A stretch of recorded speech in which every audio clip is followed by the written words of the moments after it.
A born and bred Londoner with more than 10 years experience of working with people with complex mental health problems, emotional and behavioural disturbances and extensive trauma. Her work in the UK spanned across child protection services, youth offenders institutions, forensic secure wards, out-of-home care facilities and acute and subacute psychiatric wards. So we can see already that there's a huge amount of experience that Kate has at the more acute end of mental illness.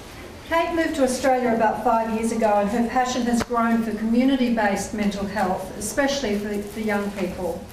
She is currently the Regional Manager for South Western Sydney and Western Sydney for Wellways Australia, who deliver individualised and tailored services designed to support people with mental health issues as well as disability, including their friends and families and carers. And peer support is a huge part of the way that Wellways works. So today, Kate's going to be presenting on a relatively new service. In fact, it's pretty brand new. Only been going for a few months, but already some very, very promising signs. One of the things when Kate and I talked a few weeks ago that it came up in our conversation was also sitting alongside delivery of this service is how do we support peer workers so that they can actually be here for the long haul, so that they've got that sustainability. And I guess that theme will be followed up by Kate's session with Natalie Hayley's session later today. But let's welcome Kate Chatterton now. A huge warm welcome as she speaks to us on Connecting for Wellness.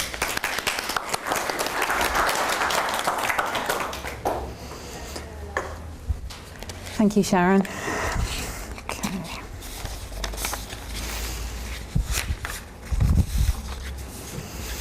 So before I begin, I'd like to acknowledge and pay respects to the traditional landowners on which we meet, the Darabal people, and pay my respects to elders past and present.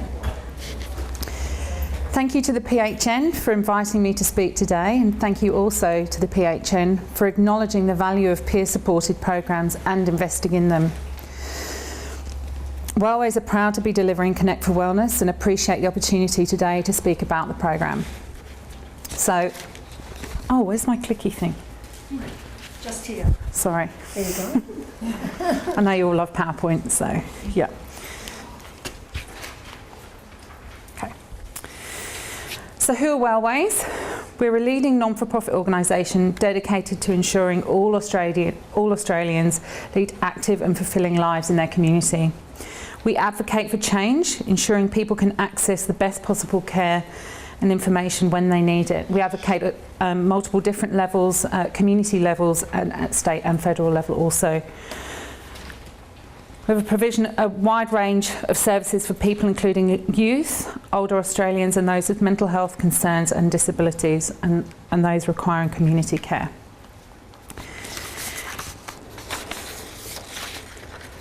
We're guided by evidence-based practice frameworks, including intentional peer support, which I'll talk more about, supported education, individual placement and supported employment, family education, called recovery principles, working with people from Aboriginal and Torres Strait Islander backgrounds, working with LGBTIQA people, and very importantly, trauma-informed recovery practice. I've forgotten a little bit of my introduction, so I'm going to go back to it. Today, I'm going to firstly give a brief overview of who we are, which I've just done. I'll then talk specifically about the principles of peer work and how the discipline can aid the barriers to young people accessing mental health supports, with a specific case study to really illustrate that. I'll finally introduce you to Connect for Wellness, the groundbreaking service that we're lucky enough to have in South West Sydney. My colleagues Amy Wilson here and Liz Gardner will join me at the end to answer any questions, so I can breathe. Sadly, Jessie Brill, who was on the sheet today to attend with me, can't. He's unwell. So I'm hoping that I'll be able to do peer work justice, but I'm sure Liz will be able to fill in any gaps at the end, as she is a peer worker. Can we give a show of hands who has heard of peer work? That's good, yeah. Who's worked with peer workers? You two have. Who understands what peer work does? That's good. That's better than I expected, actually. Yeah. Okay. So, where am I on my slides? Okay, Waterways in New South Wales, where we started. We started a few years ago as a very small service in Campbelltown with the Youth Community Living Support Service, which is still around now, and it's on our table, and it's very, very relevant for today. We started a team of 4, and now we have services all over southwest Sydney and all over New South Wales as well. It's been a huge period of growth for us and a very exciting period also. I'm quite, just looking at my colleagues' faces here, a little bit tiring also. Okay, so what is peer support? Peer support is not like clinical support. It's more than just being friends. Peer support, we understand each other because we've been there. Shared similar experiences can model for each other's willingness to learn and grow.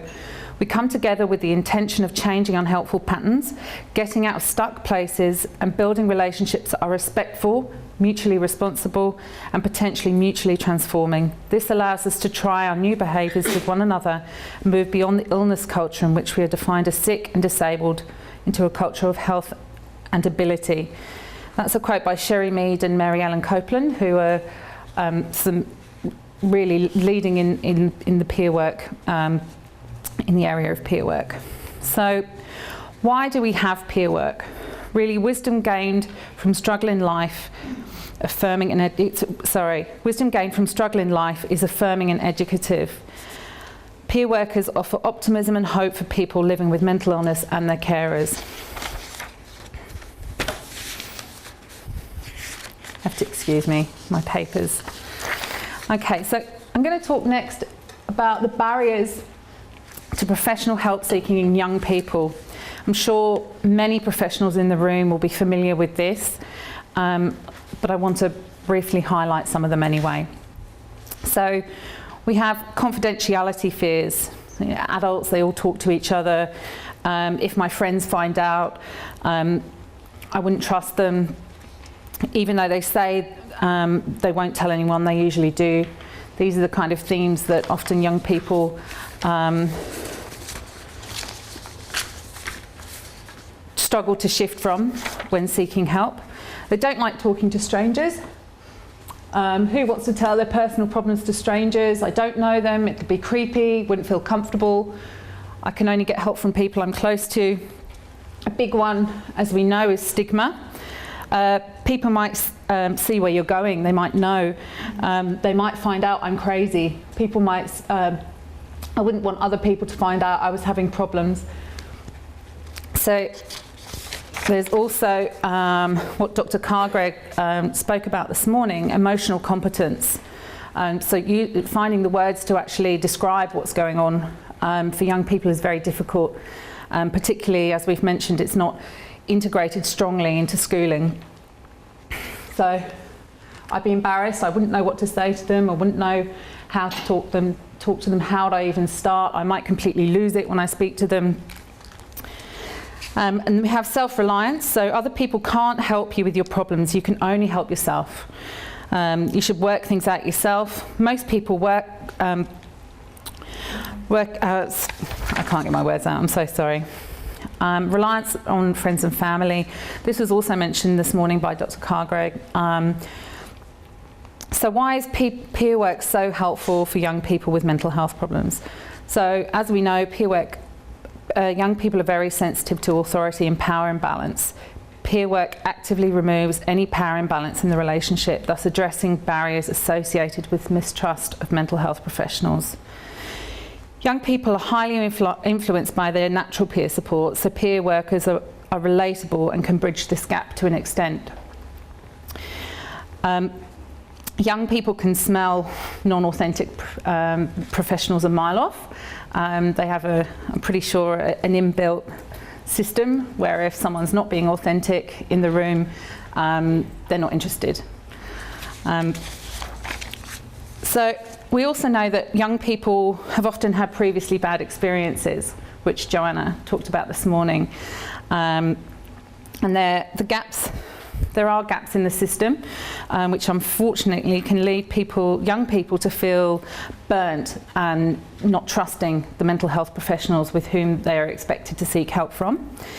And can suffer systems trauma, which is certainly a big issue we see in our in the youth community living support programme, which is a mouthful, I grant you, whereby young people are sick of it. They're sick of not being listened to or not being understood, and the value of having someone in the room with you who can say, you know, I've also been there, it is frustrating. Have you tried this? Have you tried to communicate like this?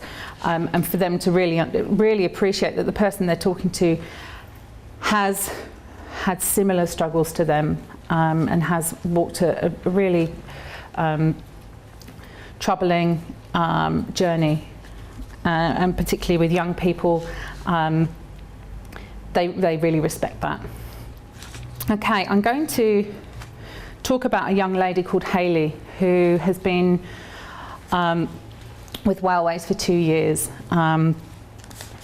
Hayley's 20 years old. She, in 2016, Hayley presented to hospital 7 times with a total of 74 days stay. That's a quarter of the year, actually slightly more than a quarter of the year. Hayley suffered from drug and alcohol problems, quite severe self-harm, eating disorders, real constant suicidal ideation, which she struggled with every day.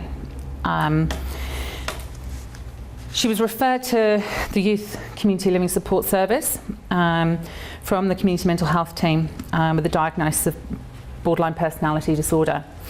It was identified that she was really struggling with her mental health, the mental health professionals in her care, and really there was a feeling of them being fed up and not knowing what to do and really stuck. She was the focal point of many conversations within community mental health teams of what are we going to do? What are we going to do? This young person is in and out, and our efforts nothing's happening, and that's how it was viewed. So Hayley worked with peer workers in our team, and we saw some incredible changes in her. After 2 years, Hayley's hospital admissions have reduced to 5, 36 days total, 9 days the longest, whereas previously, as I said, a quarter of a year and up to 6 weeks at a time. So here are a few quotes from Hayley.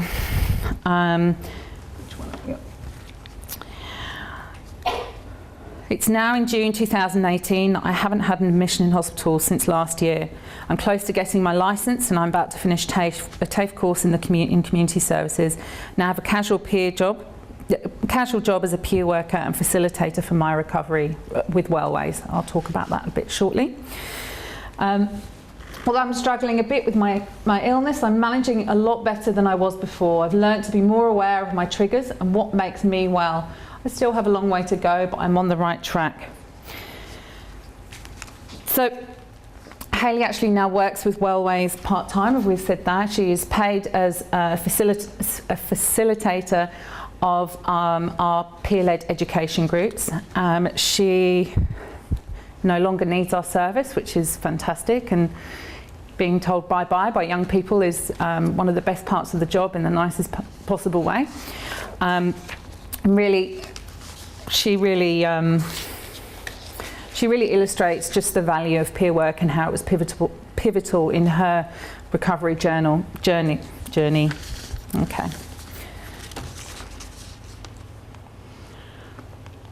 Okay, how am I doing for time? Well, with 15 minutes left and then 15 minutes for okay, questions, good. so perfect.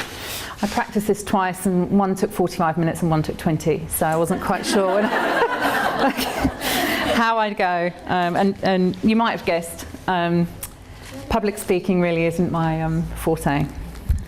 I'm just going to take some of the papers if you want. It's fine, there's security mechanisms for me. Yeah.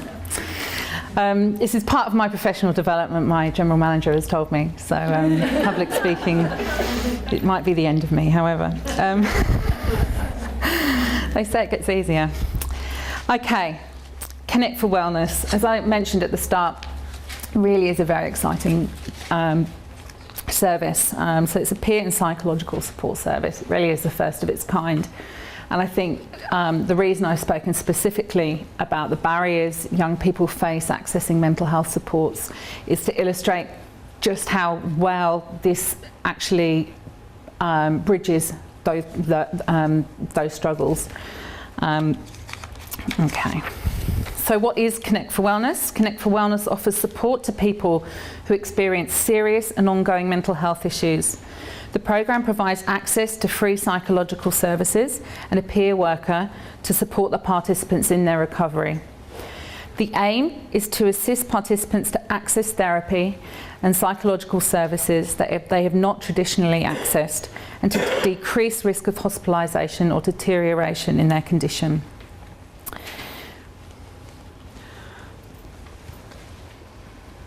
Okay.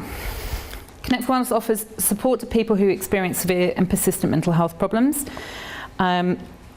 Psychological interventions with integrated peer support really is key to how we would best support young people accessing this service. When people come into the program, they access a peer worker who can support them getting to appointments and other psychosocial supports when needed.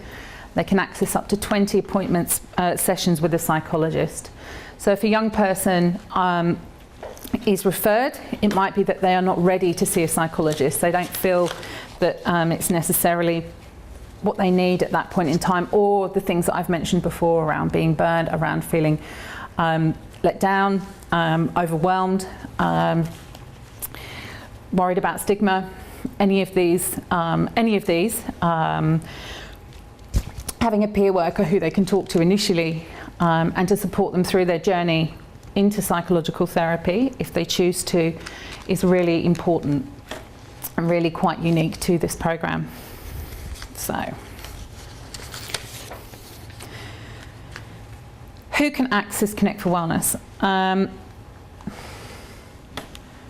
So as I've mentioned, people who are living with severe and persistent mental health issues, or emerging severe and persistent mental health issues, which is, I've mentioned that specifically within this youth forum, who don't typically engage in primary care-based psychological services, who are at risk of hospitalisation, who are at risk of deterioration in their condition, who are 15 and above, and who live in South West Sydney catchment area.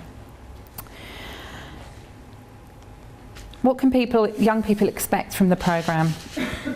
So improved availability and accessibility to psychological treatment, including therapy group sessions options, improved integration between primary care, mental health services and social services, a Connect for Wellness peer worker to assist with access to psychological therapy, including peer education group programs, and as a vital and consistent form of support throughout the program. Assistance for consumers to learn about their mental health condition as part of ongoing psychological support. Flexibility to ensure the service they receive matches their needs, and that's really key. The approaches are tailored to the individual, not the other way around.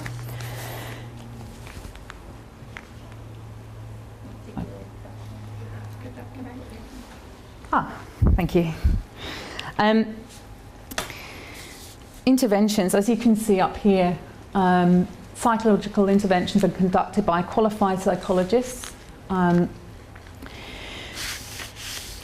think the key one to look at here is family therapy and therapy-based interventions. I know there's a real shortage of that kind of service within the community, and that's something for you I think might be quite helpful to consider. If you were to refer a young person, they could also receive family therapy. As we know with young people, often the systems around them are barriers to improving their mental health. Often their family or chosen family often suffer from mental health problems themselves. And we know that just treating that one person can be quite ineffective if they then go into an environment at home which undermines a lot of the therapeutic work that has been done in the room. So we also run, our psychologists, also run multiple groups. The great thing about this service at the moment, and will be throughout, is that we're actually designing the groups around the population need. So if we see on the intake that there are 10 young people who've been referred between the age of 15 and 17, we can say, well, that group is going to look very, very different to a group for age 20 to 25. So we can talk to it, our psychologists will look at how they actually get the right kind of group for the right population. And that's I think that's really important. We're adapting for the people that we're providing a service for. Okay. Talk to you about our Therabago. This is very exciting. So one of the key issues that I think is an ongoing problem, particularly in rural areas, is access to psychological therapies. How do people get to their appointments when there are no buses, really? Young people don't have cars necessarily. Well, there is a bus. I believe it goes twice a day or something around in that kind of realm. We have a Winnebago that has been converted to what we now call the Therabago, which is a therapy van. So our psychologists are mobile.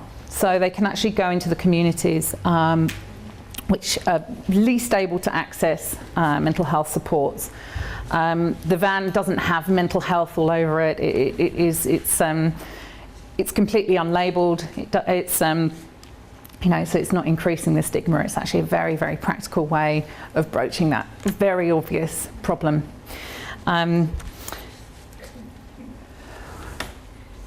Yeah, so our soft entry points through peer support and peer facilitated group programs. As I've said before, if you have a young person who is referred, is a bit nervous about the prospect of sitting in a room with a mental health professional, psychologist, our peer workers can meet that young person in the community and talk to them maybe about their experiences with psychologists. And support them even in the sessions to begin with, so they can go with them and sit with them. And if that young person at that point doesn't feel confident enough to talk to the psychologist about things that are really bothering them, they can use the peer worker to help them with that.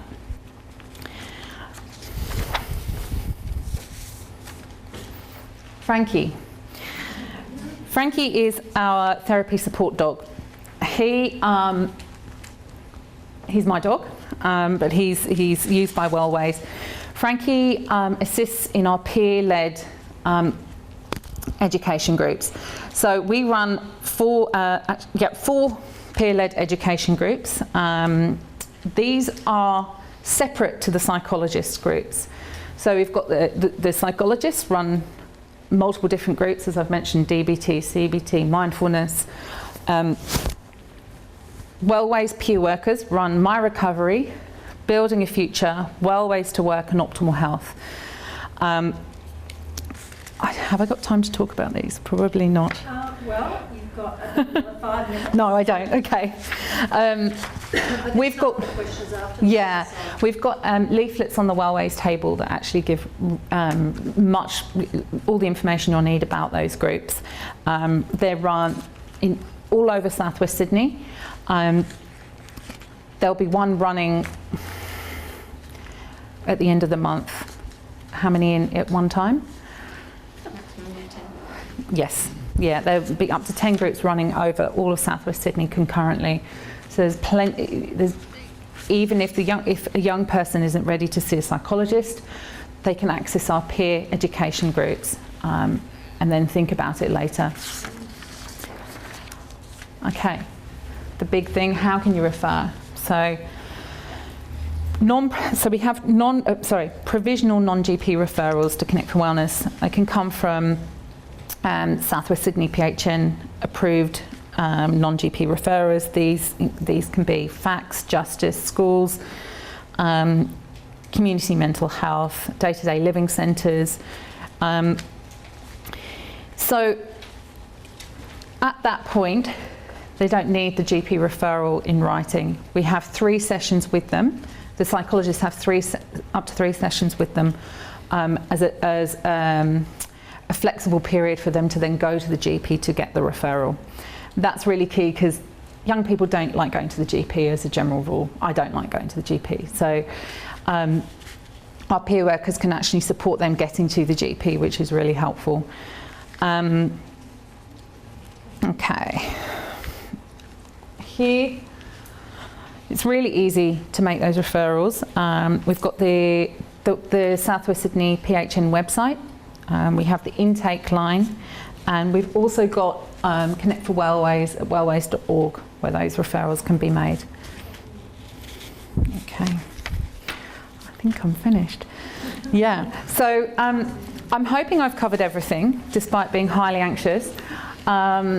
And I'm going to welcome Liz and Amy up here to answer any questions that you may have. Okay, so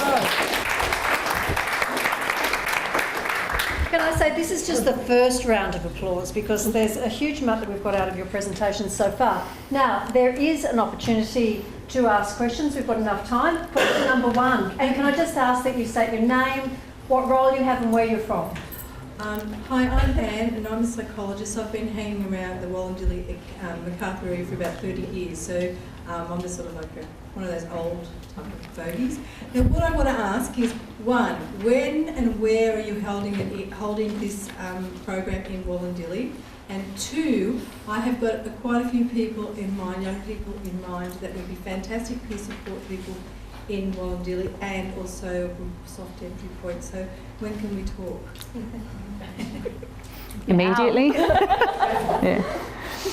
Liz, do you want to talk about that area particularly? So at the moment we're actually scouting for different sort of areas and halls, etc. So we're working with the Wallandilly Council in regards to that. Hopefully in the next sort of few weeks we will be sort of starting up, depending obviously on what is identified in the area. So at the moment we're sort of leaning more towards the Wellways to Work and the My Recovery as the immediate ones to kick off with, just because that's sort of been the need that's expressed by the area. And that's come out of like a few community forums and that sort of thing that we've attended and sort of spoken about the program. So that's what we'll be starting off with, and then go from there, just depending on obviously the feedback that we get, and also the need, etc. And the individual support's happening now in that area, so it's just about making a referral and then us getting in contact and arranging that meet and greet with the person. And the same goes for psychological intervention groups. So they will be running according to the need in the community. So when we see the referrals and they identify as having being a certain age and presentation, we'll then think about exactly what we can, what groups can be run in that area to meet that need. Okay, any other questions that people might have? Well, while you're thinking, I've got a question. I want to know more about Frankie and what role does he play? Frankie, he's proved just brilliant in terms of our youth group. So young people who come into group work tend to be highly anxious, not knowing really what to expect. Frankie is trained as a therapy support therapy support dog. He will identify young people with high anxiety levels and tends to put his head just in between their knees and put his head down. In supervision as well. Yes, in supervision. He's I mean, there's lots of research on dog therapy, but he's also very helpful for staff in reducing what's the word? Trauma. Thank you. Vicarious trauma. He's done some amazing individual work with a gentleman with such severe anxiety. He hardly leaves the house. when Frankie comes to visit, he's more able to actually venture outside his front door. He has proved a great icebreaker, particularly with young people in groups. They don't know quite what to say, and he becomes the focus of attention for a minute, and then you see very naturally that conversation starts. He is used across Wellways programs, and we have lots of policies and procedures in place. So if there are allergies, anything like that, it's all very well monitored. He's a great asset. Fantastic. Any other questions that people might have?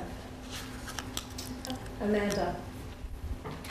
Hi, I'm Amanda Butt, nurse practitioner and credential mental health nurse. I was looking at the fact that you offer DBT. Now I know for borderline clients that would be something that is ongoing for like 12 months because that's evidence-based practice.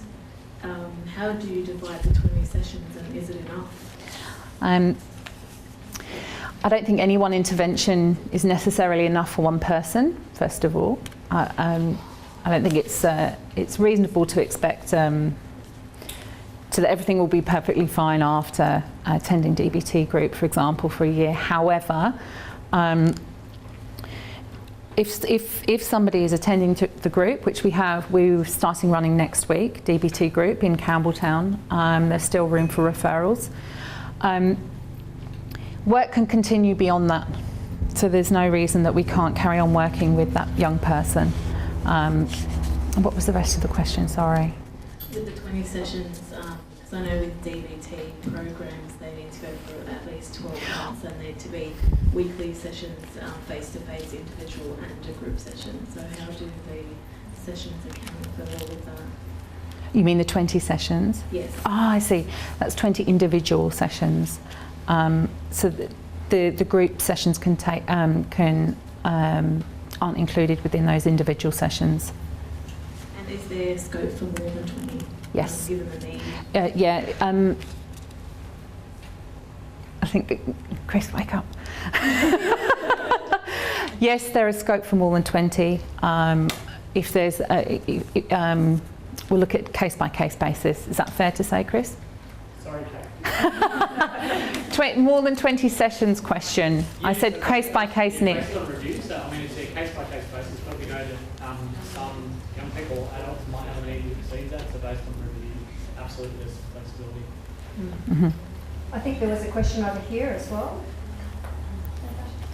I was just wondering in regards to Medicare billing and so forth. So with when you send in the GP referral, if that child has or the adolescent's had a referral done to another psychologist previous to wanting to refer to you guys, how do we go around in regards to Medicare billing? So with having the you need the GP referral and the treatment plan. Is that a different billing number? Is it required? Obviously, with GPs, they're having to have billing numbers attached and so forth. That's a good question. I'm not actually entirely sure how that works. Chris, can you help? Yeah, so with that, so are you referring to, say, like standard better access? So, yeah, were okay. you in mind for the Wollondilly area? So U&1 is one of our commission services, Yes. so to kind of the same sort of approach there would be the same for Connect for Wellness. Okay. The only thing with psychological therapies is they can't be undertaking one at the same time as another. So That's right. If we're receiving, say, a better access service, they'd have to cease that before they could take up Connect for Wellness. So, Okay. So that ceases in regards to like the allocation. So you can only bill for 2,717 per 12 months. yep. They would need to wait for that 12 months to No, expire. so there used to be a restriction in regards to calendar years. So Yep. again, as long as they've ceased that service, they can still take okay. up one of our commission services. Right, So okay. They just must have ceased that. Cease the. better access. Okay. Thank you.